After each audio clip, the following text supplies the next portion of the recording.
இயேசு கிறிஸ்துவ நாமத்தினால் இந்த புதிய காலை பொழுதிலே வாழ்த்துக்கள்.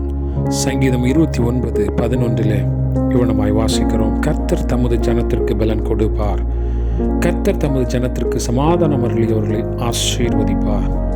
ஆமென்.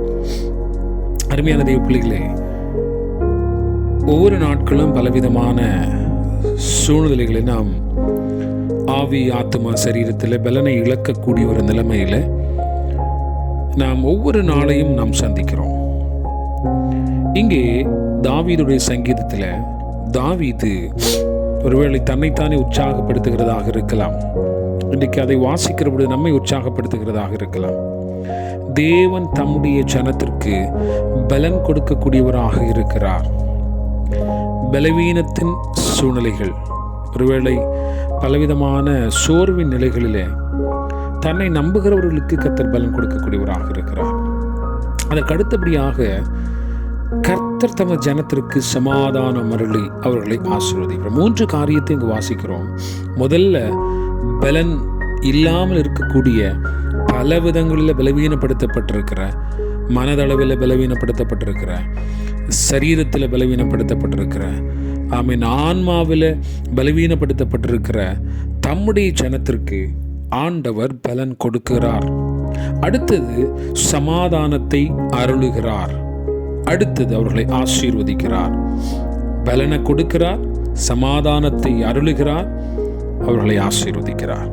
ஆம் தேவனுடைய பிள்ளைகளே, இன்றைக்கு எந்த சூழ்நிலையில், எந்த நிலையில் நீங்கள் பலன் இழந்திருக்கிற நிலையாக இருந்தாலும், தமது ஜனம் என்று சொல்லுகிறபடி தம்மை நம்பியிருக்கிற ஜனம், தம்மை பின்பற்றுகிற ஜனம், தம்மை நேசிக்கிற, நம்புகிற, விசுவாசிக்கிற ஜனம் என்று பொருள்படும்.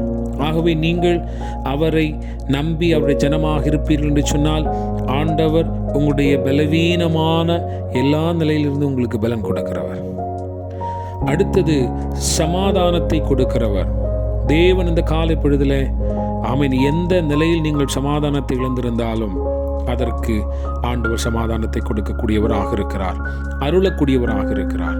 பலன் குன்றி சமாதானம் இழந்திருக்கக்கூடிய நிலை, ஒருவேளை பல விதத்தில் பலவீனப்பட்டிருக்கிறதுனால சமாதானம் இல்லாமல் இருக்கிற நிலை, கர்த்தர் சொல்லுகிறார், ஆமேன், தேவன் தம்முடைய பிள்ளைகளுக்கு, தம்முடைய ஜனத்திற்கு, தம்மை நம்புகிறவர்களுக்கு சமாதானத்தையும் அருளுகிறவர் என்று சொல்லுகிற பொழுது இருதயபூர்வமாக இருதயத்தில் சமாதானத்தை கொடுக்கக்கூடிய ஒன்றை பார்க்கிறோம். அடுத்ததாக அவர்களை ஆசீர்வதிக்கிறார்.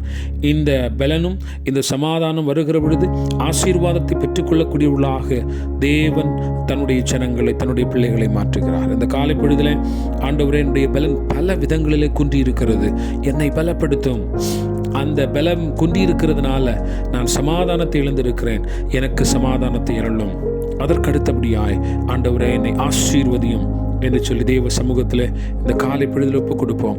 கர்த்தர் நம்ம ஒருவரையும் அவருடைய வசனத்தின்படியாய் ஆசீர்வதிப்பாராக. கிருபையில் ஆண்டவரே, பலன் கொண்டிருக்கிற தம்முடைய ஜனத்திற்கு என் ஆண்டவர் பலன் கொடுப்பீராக.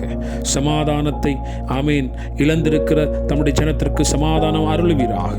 தேவன் தம்முடைய பிள்ளைகளை ஆசீர்வதிப்பீராக. என் ஆண்டவர் அவனமாய் செய்யப்படுவதற்காய் நன்றி. ஆசீர்வதி இயேசுவின் நாமத்தில் ஜெபிக்கிறோம் நல்ல பிதாவே. ஆமீன். God bless you.